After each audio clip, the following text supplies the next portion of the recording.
Greetings, Mind Crafters, and welcome to another Mindcraft episode. My name is Kimberly Quinn, and I'm your hostess with the mostest on this beautiful day. So remember, Mindcraft is about learning to become the boss of your brain.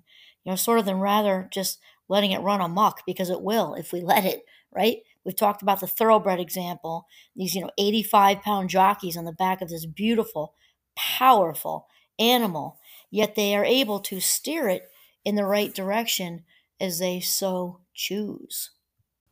So my inspiration today is coming from Richard Carlson, PhD, though from a different, he's got lots of Don't Sweat the Small Stuff books, a whole series. And the last few are about, and it's all small stuff.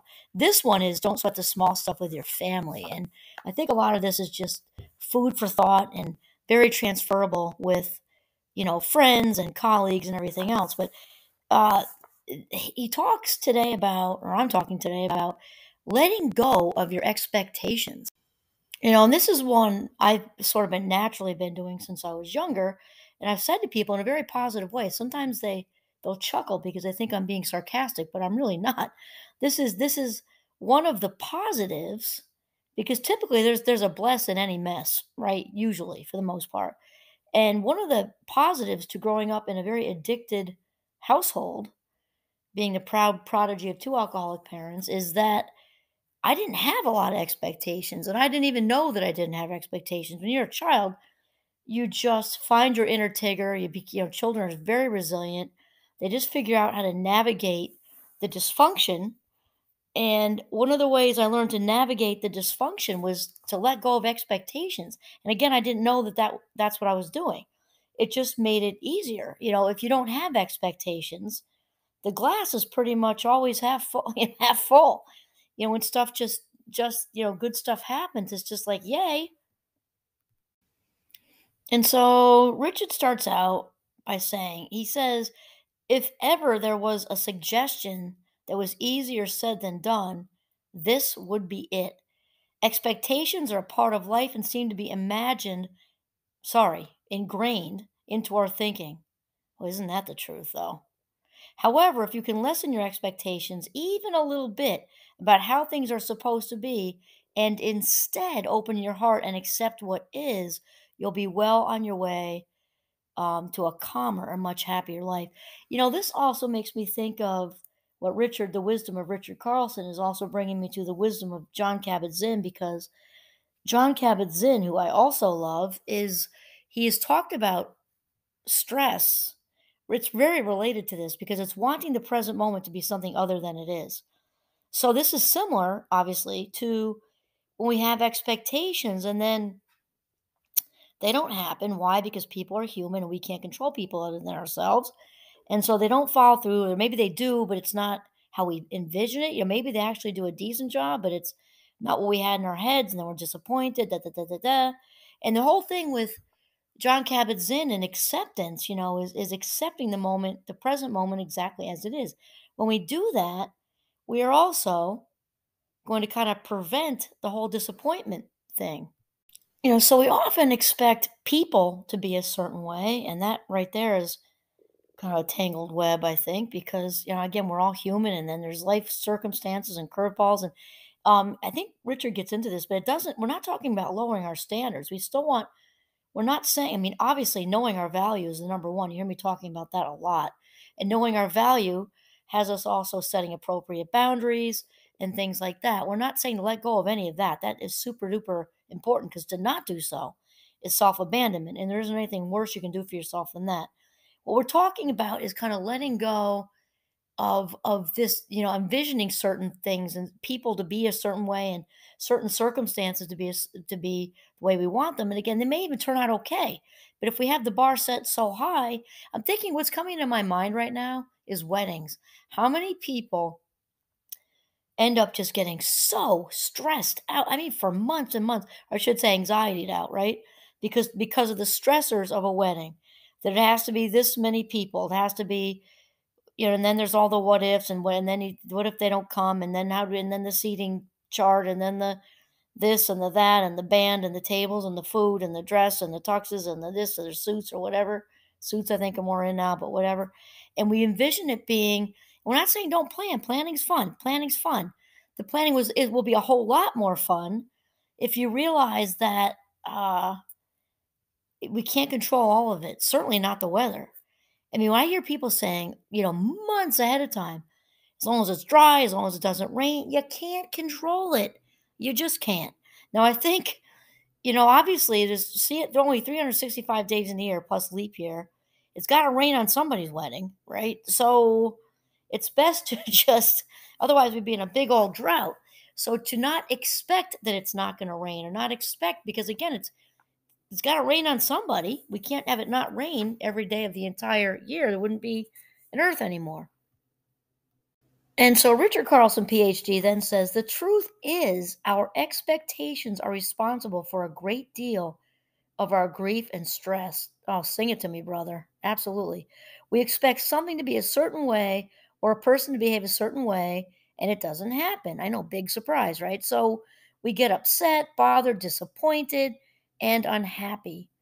Since life is rarely exactly the way we would like it to be, or the way we expect it should be, we end up spending a great deal of time let down or disappointed, constantly wishing life were different than it actually is. And again, I was just saying this with John Kabat-Zinn, right? So there's the disappointed part, but we can bring in the other emotions to it too. When we're not accepting this moment as it is, we get, in addition to disappointed, frustrated, maybe angry, anxious, whatever, right? And there was that whole story with Oprah, my dear friend who doesn't know about it, with her big gig that she had down, I think it was New Orleans. And I've told you this before, well, if you've listened to the other episodes, but she went, this was this huge thing. She was supposed to speak at it. I feel like it was, I don't remember if it was talking about the school she had built in Africa or whatever. I don't remember, but it was a big, huge thing, and she was going to speak at it, and she was doing something benevolent and humanitarian, and it was ultra important for her to be there, and she was knocked flat on her back with the flu. Not just a cold, you can kind of muddle through and be miserable and, take some dry your nose up stuff and you can do it still. We've all been there. When you can't, your body says no, the answer is no, right? So it's that situation. And it wasn't until, she ran it through her head about, I've got to be there, the flight, I can delay the flight, I can be there in 3 hours. And then it wasn't until she finally cashed in the chips and said, clearly this isn't meant to be. My expectations are not going to be met. So rather than be disappointed and miserable and beat myself up when I already don't feel well, flat on my back with the flu, that I may as well let it all go, which is what she did. And Stedman brought her soup and tea and things like that. And they sat and caught up because this was an interview with her from years ago. So I'm paraphrasing. But they caught up because she had a super busy, I think it was a few weeks, few months maybe even, and which is maybe why she got the flu, who knows. But so she had that time to catch up with her partner, and that was just how it was. Not that it wasn't still sad for her. Of course it was, but Oprah said this herself. It wasn't until she came into that place of clearly the universe, God is saying, this is what your day is like. This is your present moment. It's flat on the back with the flu and your partner, waiting on you hand and foot, being wonderful and catching up with him and all that sort of thing. And so it all rolls in together, really. What it comes down to is acceptance of people. Again, we're not saying giving people a pass for bad behavior in any way, from small to large, a little snarky all the way to, super high maintenance or toxic. No, there's no pass. We're saying, though, that if we land in this place of acceptance with people and circumstances, we are going to be way better off. And it gives us agency and control over our own lives, because when we put, when we attach our happiness to outcome, which we are doing with expectations, we set ourselves up to not be happy, or at least not as happy as we could be. Why? Because then we're dependent on what's going on outside of us, when really we can only be happy as far as anything with what's going inside of us. Our happiness level is on the inside. The barometer is on the inside. So we do not want it attached to people and circumstances on the outside. It just doesn't work that way. So Richard continues, since life is rarely exactly the way we'd like it to be, or the way we expect it should be, we end up spending a great deal of our time let down and disappointed, constantly wishing that life were different than it actually is. Okay, just reiterating. Then rather than seeing our own part in the process, we continue to blame life and our circumstances for our stress and frustration. And of course, this gets into a whole nother level. We start talking about blame, the blame shame game, and we just start going down a rabbit hole with that one. It makes me think of the Peanuts Schultz, Snoopy and everybody. Peanuts cartoon when they have the adults talk and it's wah wah wah wah wah wah. It's the whiners and the complainers. Unnecessarily sucking the oxygen out of the atmosphere, which would be better used for the rest of us, spreading the positive energy, right? Just wasting it on whining, complaining. And that's really where it goes. That whole expectations thing is just kind of bad news. All right, so then Richard says, in no way am I suggesting you eliminate your preferences or all of your expectations. Like expecting when you're a child that parents are going to take care of you when you're sick. That's obviously that falls under the essentials. That's in the contract. We're not talking about that. Certainly, there will be times when you will want to insist on certain things or demand certain standards of behavior, and that's fine. But lessening your expectations is the same, not the same thing as lowering your standards. Very important to understand that. As a partner, if you're a leader, if you're in a leadership position, expecting your employees to behave respectfully, which hopefully they do, and that they're integrity based with showing up on time and completing projects on time, and if they're unable to for whatever reason, that the integrity thing also rolls into just communicating. Maybe they have a sick child, maybe they're sick themselves, maybe they just need a mental health day, whatever, but that they're communicating that whole thing. And also on the flip side of that, employees with expectations of leaders, that leaders, the number one job, right, is making employees feel safe and appreciated and all that good stuff. So that we're not talking about lowering standards, we're talking about lowering expectations. And then he says, it's entirely possible to have very high standards, yet still keep your perspective about your own expectations. Keep in mind that our goal here is to improve the quality of our lives and to keep the little things from taking over our lives.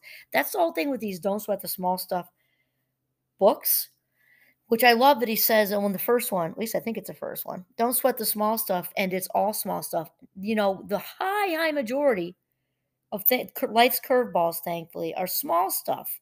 The stuff that happens in life, small stuff. It's the big curveballs, that phone call in the middle of the night. Thankfully, that is not common, actually rare, right? Thank goodness. So when we go around wasting all of our energy on these expectations, and when we've talked about, the worrying, which is rehearsing anxiety and all this stuff, then we waste all this energy on the little stuff. Then we don't have any energy for the big stuff if it does happen, kind of thing. So he says, keep in mind that the goal here is to improve the quality of our lives and keep the little things from taking over our lives. It's ultimately in your best interest if you can see the importance of letting go of some of your expectations. That way, you can enjoy more of your life the way it really is and struggle less with the way you would rather it be. Oh, absolutely. And I love when Richard Carlson, PhD, brought up the whole thing with letting it go. I live my life that way. I let go of as much as possible every single day of my life. Like I'm in a conversation, if somebody says something, whatever, let it go. Who cares? Those are their brain waves right now. Unless they said something like hateful and hurtful, but I don't hang out with people like that, so highly doubtful. But if they did, then I would stand up to that. But the rest of it is just like, who cares what their political views are? Who cares? Their political views don't affect my political views. And just let them talk. And whatever else that they're saying, and that she said, he said, whatever. And so just let it go. And there's all the petty crap. Again, some things need to be addressed. Somebody is deliberate, really deliberate with their words or behavior, and it's something that crosses the line. Well, of course. Most of it doesn't, though. Most of it's snark, and it's petty, and it's just stupid. And just let it go. And just try it out for a day. Just letting go of expectations and see what happens. I'm telling you, from the adult child of an alcoholic's perspective, it's the way to go. I mean, it really is. Just let you got again, not lowering standards. That's different. Just let go of things being exactly as you want them to be, and realize that the universe is in charge out there, God source, however you want to call it, and let it go. Just ride the wave. Okay, this is Kimberly Quinn signing off from the beautiful northern Vermont. Have a mindful day.